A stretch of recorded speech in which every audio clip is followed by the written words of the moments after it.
من لا يخفى عليه اختلاف النيات ولا يعزب عنه ما يصل العباد في الخلوات سبحان الله الذي منه خلقة العباد وإليه المعاد فمن يعمل مثقال ذرة خيرا يرى ومن يعمل مثقال ذرة شرا يرى صلی اللہ محمد وآلہ محمد۔ میں سب سے پہلے اپنی ذات کو، اپنے نفس کو اور ساتھی میں آپ تمام مومنین کو تقوی کی نصیحت کرتا ہوں اور اللہ رب العزت کی بارگاہ میں دعا گو ہوں کہ پروردگار ہمارا شمار متقیوں میں قرار فرمائے۔ عزیزو، جیسے کہ آپ کو پتہ ہے کہ یہ جو دورانیہ چل رہا ہے ذی الحجہ کی 8، 9، 10 تاریخ، یہ تاریخ حج بیت اللہ کے لیے معین ہے۔ انہی دنوں میں جتنے بھی حجاج کرام ہوتے ہیں وہ خانہ کعبہ کا طواف کرتے ہیں۔ اس کے علاوہ زندگی میں کبھی بھی آپ خانہ کعبہ کا طواف کریں گے تو وہ عمرے کی نیت سے ہوگا۔ حج ان پہ واجب ہے جو صاحب استطاعت ہو، جس کے پاس اتنی دولت ہو کہ وہ لوٹ کے جب حج کر کے آئے تو وہ غریب نہ ہو۔ یاد رہے کہ آپ حج کبھی بھی کریں گے تو یہ سوچ کے کیجئے گا کہ حج کرنے کے بعد آپ غریب نہ ہونے پائیں۔ اگر آپ کو یقین ہے کہ حج کر کے آؤں گا تو غریب ہو جاؤں گا، توجہ کیجئے گا، تو ایسے آدمی پہ عمرے کی شرط ہے کہ وہ جا کے عمرہ انجام بجا لائے۔ ایک صلوات بھیج دیجئے، عمرہ انجام بجا لائے۔ اور دیکھیے عزیزو، آپ کبھی بھی حج کے لیے پیسہ نہیں مانگ سکتے کہ بھائی مجھے پیسہ دے دو، مجھے حج پہ جانا ہے، حج ہوگا ہی نہیں۔ بھیک مانگ کے آپ حج پہ نہیں جا سکتے، مگر وارے امام حسین علیہ السلام کا نظام اور امام حسین کی کربلا کہ آپ کو اگر دل ہے امام حسین سے محبت کا تو قرضہ لے کے بھی آپ کربلا کی زیارت کو جا سکتے ہیں۔ چھٹے امام کہتے ہیں کہ قرضہ تم لوگے، ادا ہم کر دیں گے۔ صلوات بھیج دیجیے حضرت آل محمد کو۔ معصومین کی حدیث ہے میرا عزیزو۔ بہرحال لب لباب اور مختصر کرتے ہوئے میں یہ عرض کر دوں، توجہ کیجئے گا کہ یہ جو ایام چل رہے ہیں، جناب مسلم کی شہادت کا دن بھی آج ہی کا ہے۔ عزیزو، امام حسین 28 رجب کو کربلا سے جب نکلے ہیں تو ایک صدا دیتے ہوئے نکلے ہیں۔ کیا ہے صدا امام حسین کی؟ انما خرجت لطلب الاصلاح فی امت جدی، میں نکلا ہوں اپنے نانا کی امت کی اصلاح کے لیے۔ یہ لفظ اصلاح یزید کی حکومت کو تہوبالا کر دے رہا ہے۔ یہ لفظ اصلاح، اگر امام حسین یہ جملہ نہ کہتے تو دنیا کہہ سکتی تھی کہ حسین حکومت کے لیے جا رہے ہیں، تخت و تاج کے لیے جا رہے ہیں، اقتدار جمانے کے لیے جا رہے ہیں، مگر حسین کا یہ کہنا کہ میں اصلاح امت رسول کے لیے جا رہا ہوں، اس کا مطلب نہ دولت کی خواہش ہے، نہ حکومت کی خواہش ہے، نہ پیسے کی للک ہے، بلکہ جا رہے ہیں تو کاہے کے لیے؟ صرف اور صرف اللہ کی خوشنودی حاصل کرنے کے لیے۔ ایک صلوات بھیج دیں امت والے محمد۔ کاہے کے لیے جا رہے ہیں؟ تاکہ اپنے نانا کی امت کی اصلاح کر سکے۔ آج ہمارے معاشرے میں ایک بات کہی جاتی ہے، اگر فرض کیجئے کسی کے لڑکے نے غلطی کر دی، بدتمیزی کر دی، اچھا پہلے کا جو زمانہ تھا، آپ خود میری بات کی تائید کریں گے جو میرے ہم عمر ہے، اس زمانے میں جب کوئی اڑوس پڑوس کا آدمی 2 تھپڑ مار دیتا تھا، تم سگریٹ پی رہے ہو، تم بیڑی پی رہے ہو، تو وہ آدمی جب جا کے ہمارے والدین سے کہتا تھا تو والدین کہتے تھے تم نے 2 ہی تھپڑ کیوں مارا، 2-4 تھپڑ اور کیوں نہیں مارا۔ لیکن آج کا جو یہ معاشرہ ہے، اگر کسی کے بچے کو تنبیہن تعدیباً اگر ایک ہاتھ مار دیجئے دھیرے سے اور جا کے اپنے باپ کو شکایت کر دے تو اس کا باپ لاٹھی بلم لا کے آپ سے لڑے گا کہ آپ ہوتے کون ہیں۔ مگر عزیزو دیکھیے، توجہ کیجئے گا، جس قوم میں اصلاح کرنے والے لوگ نہیں ہوتے ہیں، جس قوم میں امر بالمعروف نہی عن المنکر کرنے والے لوگ نہیں ہوتے ہیں، اس قوم میں عذاب آ کے رہتا ہے۔ آپ دیکھیں جتنے انبیاء تھے، جب تک امر بالمعروف کرتے رہے، نہی عن المنکر کرتے رہے، عذاب الہی سے قوم بچی رہی۔ لیکن جب نبیوں نے کہا پروردگار اب یہ سدھرنے والے نہیں ہیں، اب یہ سمجھنے والے نہیں ہیں، اب یہ بات کو ماننے والے نہیں ہیں، تو آواز قدرت آئی، میرے نبی آپ بستی سے دور چلے جائیے، اب یہ اللہ کے عذاب کا مذاق چکھ रखेंगे। इसका मतलब यह है कि अगर आप चाहते हैं कि आपकी बस्ती आबाद रहे तो अम्र बिल मारूफ करते रहिए, नहीं अनिल मुनकर करते रहिए। अगर कोई कहे आपसे क्या मतलब, तो उससे कहिए कि इस बस्ती को छोड़ के चले जाओ, वरना कहीं अल्लाह का अज़ाब तुम्हारे साथ साथ मुझ पे भी ना आ जाए। सलवात भेज दे। इमाम हुसैन अलैहिस्सलाम निकल रहे काहे के लिए, तलबिल इस्लाह से उम्मत जद्दी, अपने नाना की उम्मत की इस्लाह के लिए। हमारी और आपकी जिम्मेदारी बनती है कि जितना इल्म हो, अगर उसमें आप आमादा है, उसको गिरफ्त रखते हैं मुस्ताका में उस मसले में, तो अगले को बताइए। ऐसा कहीं नहीं लिखा कि मौलवी साहब की जिम्मेदारी है कि वो हर चीज को बताए कि ये हराम है, ये हलाल है, ये मुबाह है, ये मकरूह है, ये मुस्तहब है, ये नजीस है, ये पाक है। सिर्फ मौलवी साहब की जिम्मेदारी नहीं, जो जान गया है वो उसको बताए जो नहीं जानता है। मगर हमारा यह है कि नहीं मौलवी साहब से कह दिया जाएगा वो जुमे में बता देंगे। नहीं मेरे अजीजों, जितना मसला आप जान चुके हैं तहकीक के साथ कि हाँ ये कमा कौन सही है, उसको दूसरों तक पहुंचाने की जिम्मेदारी आपकी है। यकीन माने सिर्फ वाह के लिए, सिर्फ नारेबाजी के लिए आप हुसैन के मकसद को पाए तकमील तक नहीं पहुंचा सकते जब तक कि खुद भी अमल ना करें और दूसरों को अमल करने का हुक्म न दें। एक सलवात भेज दीजिए। आज हमारे मुआशरे में जो भी तबलीग होती है वो सिर्फ दूसरों के लिए ही होती है, अपने लिए कोई आदमी तबलीग नहीं करता। यार मैं अपने गरीबान में झांक कर देखूं, बजाते खुद मैं कैसा हूं। हम सिर्फ दूसरों पे उंगलियां उठाते हैं।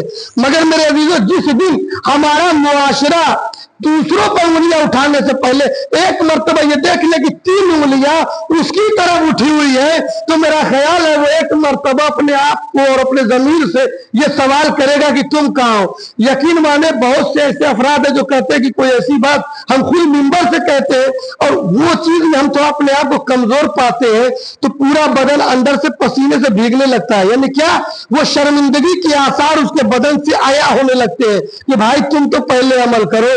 लिहाजा अब यह भी नहीं है कि अगर कोई अमल करवा रहा है तो हम कहें तुम अपने गरीबान में झांको।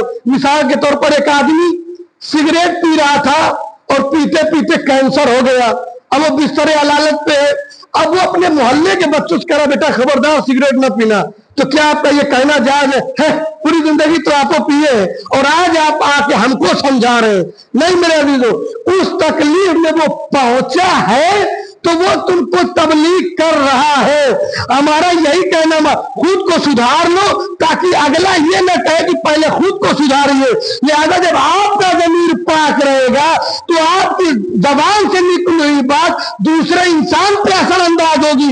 लेकिन अगर मेरा ज़मीर गंदा रहेगा, मैं चीखता रहूंगा, चिल्लाता रहूंगा, न आवाम मानेगी न पड़ोसी मानेंगे, अरे औलाद भी आपकी बात नहीं मानेगी। अगर आप अमल नहीं कर रहे होंगे चाहे जितने बड़े आलिम बन जाइए, अगर आप आलिम हैं तो उस पर अमल कीजिए। अगर आप अमल नहीं करेंगे तो आपकी बातें बेफायदा है।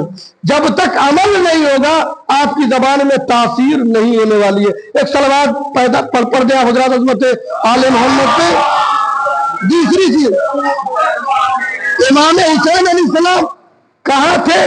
खाने काबा हज करने की गरज से। देखें, तवज्जो कीजिएगा, हज करने के इरादे से कहा थे? मक्का मुअज़्ज़मा में। मगर इमाम हुसैन को यह इत्तला मिली कि यजीदी अफवाज एहराम की हालत में खंजर, चाकू, नेज़े रखे हुए हैं मुझ पर हमला करने के लिए। तो इमाम हुसैन अलैहिस्सलाम ने हज को उम्रे से बदला। यानी इमाम हुसैन अलैहिस्सलाम ने हज नहीं किया, उम्रा किया और खाने काबा को छोड़ के चले गए। लोग कहते हैं कि इमाम हुसैन चले गए, लोग हज कर रहे थे। मेरा फिर वही सवाल है, जब इमाम हुसैन ने हज नहीं किया तो बकिया ने हज कैसे कर लिया? नहीं तवज्जो गिरामी आपने की। जैसे कहते हैं लोग, जब तमाम सहाबा ने बैयत कर ली यजीद की तो हुसैन को भी बैयत कर लेनी चाहिए। कि अल्लामा मौदूदी ने कहा नहीं, जब हुसैन ने बैयत नहीं की तो किसी सहाबी ने बैयत क्यों कर ली? तवज्जो करना मेरे अजीजों। तो जरूरत इस बात की है कि जब हुसैन ने हज नहीं किया, اصل میں کیا ہے کہ معرفت نہیں تھی. اگر معرفت امام حسین ہوتی تو جتنے حاجی تھے وہ سب کے سب احرام اتار کے جس راہ پر حسین چلے تھے اسی راہ پہ چلے جاتے.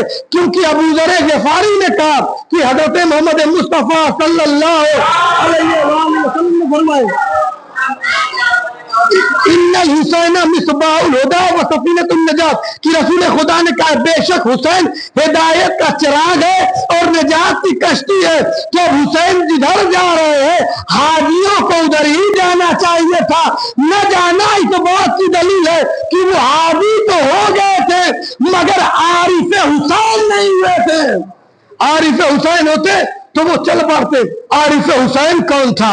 عارف حسین تھے مسلم ابن عقیل. توجہ کیجئے گا 18,000 سے زیادہ خطوط لکھے گئے جناب مسلم کو کہ امام حسین سلام کو کہ آپ آ جائیے, آپ آ جائیے. ندیاں جو ہے وہ بہ رہی ہیں, فصلیں جو ہے لہلہا رہی ہیں, کھانے پینے کی تمام اشیاء موجود ہے. مولا آئیے آپ آ کے حکومت کیجئے. امام نے کہا کہ ہم نہیں جائیں گے, اپنے بھائی مسلم کو بھیجیں گے. عزیزو توجہ کیجئے گا, مسلم ابن عقیل کو بھیجا امام حسین نے اپنا سفیر بنا کے. توجہ کیجئے گا, ادھر ابن زیاد یزید نے کہا کون ہے جو اہل بیت پہ سب سے زیادہ ظلم کر سکتا ہے؟ کسی نے کہا کہ عبید اللہ ابن زیاد سے بڑا ظالم کوئی نہیں ہے. اگر چاہتے امام حسین کو قابو میں کر لیا جائے تو کوفہ جلدی سے عبید اللہ ابن زیاد کو بھیجا جائے. عزیزو توجہ کیجئے گا, عبید اللہ ادھر پورے کوفے کے لوگ امام حسین کے استقبال میں کھڑے تھے کہ امام حسین آئیں گے. دیکھیں توجہ کیجئے گا جو میں کہہ رہا ہوں. مگر ابن زیاد نے کیا کیا کہ امام حسین علیہ السلام جیسی ردا ڈالی, امام حسین علیہ السلام جیسا امامہ رکھا, مولا حسین جیسی قبا پہنی, ویسا پٹکا باندھا, ویسی تلوار رکھی اور چہرے پر نقاب ڈالا اور کچھ لوگوں کو پیسہ دے کے کوفے بھیجا کہ تم جاؤ کوفے میں اعلان کر دو کہ مولا حسین آ رہے ہیں. اب کوفے میں اعلان ہو گیا, لوگ کھڑے ہو گئے استقبال کے لیے. اچھا اگر ابن زیاد بن کیا آتا تو کوفی اس کو کوفے کے اندر داخل ہونے نہیں دیتے, مگر وہ بن کے کیا آیا امام حسین. توجہ کیجئے گا, جب امام حسین جیسا گیٹ اپ اپنا کے وہ کوفے میں داخل ہوا, سب نے خیر مقدم کیا. جب یہ دارالامارہ کے پاس پہنچے, اس نے چہرے سے نقاب ہٹائی تو لوگوں نے دیکھا کاری یہ تو امام حسین نہیں, یہ تو ابن زیاد ہے. توجہ کیجئے گا میرے عزیزو. اب اس کے بعد جناب مسلم علیہ السلام آئے, 18,000 لوگوں نے, بعض روایت میں کہ 30,000 لوگوں نے بیعت وقت جناب مسلم کے ہاتھوں پہ بیعت کی. جناب مسلم کس کے گھر تھے؟ حانی ابن عروہ کے گھر تھے. اب دیکھیں اس زمانے کا یہ آخری بات ہے ختم دعا جو میں جس موضوع کی طرف آنا چاہ رہا تھا. حانی ابن عروہ کے گھر امام جناب مسلم نے قیام کیا. اب آپ یہاں سے توجہ تھوڑا سا کیجئے گا. ابن زیاد نے کہا کیسے پتا چلے کہ مسلم کس کے گھر ہے؟ کوفہ اتنا بڑا شہر ہے, کس کے گھر مسلم ہے کیسے پتا لگایا جائے؟ تو اس کے ایک خادم نے کہا کہ کسی کو 4-5 ہزار یا 400-500 دینار دے کے مسجد بھیج دو کہ وہ خوب عبادت کرے. اب وہ سارا پروگرام تیار کر کے اس کے حوالے کر دیا گیا. اب وہ شخص آیا مسجد میں اور خوب نماز پڑھنے لگا, اتنی نماز پڑھی کہ پوری مسجد والے مان گئے کہ یہ بہت بڑا نمازی ہے. جب 4-5 دن گزر گیا تو لوگوں نے دیکھا یہ بہت بڑا نمازی ہے, لگتا ہے کوئی علی والا ہے. توجہ کیجئے گا, اب وہ شخص جو آیا ہوا تھا ابن زیاد کی طرف سے, اس کا نام تھا ماقل. توجہ کیجئے گا, کیا نام تھا اس کا؟ نام تھا ماقل. صلوات بھیج دیجئے عظمت آل محمد. اس شخص کا نام تھا ماقل. وہ آیا نماز پہ نماز پڑھنے لگا, خوب تسبیح پہ تسبیح, رکوع پہ رکوع, سجدے پہ سجدے. پوری مسجد کے لوگوں نے دیکھا یہ کتنا نمازی ہے. اب اس کے بعد عالم کیا ہوا کہ ماقل جو شخص تھا ابن زیاد کا سپاہی, وہ اٹھا اور بڑے دبے اور کاندھا جھکائے ہوئے لوگوں کے پاس آیا. کہا میرے پاس کچھ رقوم شرعیہ ہے, خمس زکات کے پیسے ہیں, میں سوچ رہا ہوں کسی مستحق تک پہنچاؤں, امام حسین تک پہنچاؤں. مجھے یہ بھی خبر ملی ہے کہ کوفے میں جناب مسلم ہے, میں انہی کو چاہتا ہوں یہ رقم ان کے ہاتھوں پہ دے دوں, کیونکہ ان کی بیعت حسین کی بیعت خدا کی بیعت. تو اگر ان کو رقم دی تو گویا حسین کو دی مطلب اللہ کے ہاتھوں پہ رکھی. تو لوگوں نے کہا اتنا مومن, اتنا نمازی آدمی, یہ بھلا ابن زیاد کا खादिम या नौकर कैसे हो सकता है? लोगों ने उर्वा इब्ने हानी का पता दे दिया। अब उसके बाद माकल वो पैसा लेके आया। अब मिसाल दे दूं, वहां जब पहुंचा मुस्लिम इब्ने अकील से मुलाकात की, अच्छा मुशीर भी यही बैठे हुए हैं, अच्छा फला साहब भी यही बैठे हुए, अच्छा अंसार हुसैन साहब भी यही बैठे हुए, अच्छा मुन्ने साहब भी यहाँ बैठे हुए, अच्छा अमन साहब भी यहाँ बैठे हुए, अच्छा इफ्तिखार हुसैन साहब भी यही बैठे हुए। माकल ने सबको देखा कि यही लोग हैं जो पनाह दिए हुए। तवज्जो कीजिएगा। अब उसके बाद ये यहां से उठा गया इब्ने ज़ियाद के पास, कहा सुनिए कौन कौन उनसे मिला हुआ है मुस्लिम से। हानी इब्ने उर्वा मिले हुए हैं, तवज्जो मिसाल दे दूं, मुन्ने चचा मिले हुए, मुशीर साहब मिले हुए, हैदर भाई मिले हुए, शेखू भाई मिले हुए, हसनैन साहब मिले हुए। उसने मिसाल के तौर पर सबका नाम बता दिया। अब जिन जिनका नाम बताया इब्ने ज़ियाद ने एक लिस्ट जारी की, और जारी करने के बाद कहा इनको मेरे दरबार में बुलवाओ। अब दरबार में बुलवाया गया तो वो जो माकल था वो तख्त के पीछे छुपा हुआ था। अब इन सब से पूछा निजाम ने, बताओ मुस्लिम इब्ने अकील कहाँ है? तो सबने कहा हमें क्या मालूम कहाँ है, हम तो खुद उनकी तलाश में, अगर आपको इत्तला मिल जाए तो बताइएगा। अभी ये कह रहे थे कि तख्त के पीछे से वो माकल सामने आया। अब जब लोगों ने देखा तो चेहरे की हवाइयां उड़ गई। अरे भैया हम तो इसे अली वाला समझ रहे थे, मगर ये तो इब्ने ज़ियाद का गुलाम निकला। अभी तो तवज्जो कीजिएगा, ये जितने शियाने अली इस वक्त कूफे में थे जो माकल के फरेब में आ गए थे, वो क्यों आ गए थे? इसलिए कि माकल ने नमाज पढ़ी थी, माकल ने सजदा किया था। इससे एक बात तो पता चली कि उस जमाने में शियों की अलामत नमाज और नमाजी से पहचानी जाती थी। शिया नमाजी है, शिया रोजेदार है, शिया मुत्तकी है, शिया परहेजगार है। अब आज के जमाने में आप देखें, उस जमाने में शियों की क्या अलामत थी कि वो नमाजी हुआ करते थे। जुमला बदल दूं, आज के जमाने में देखिए हमारे मुआशरे में शिया किसे कहते हैं?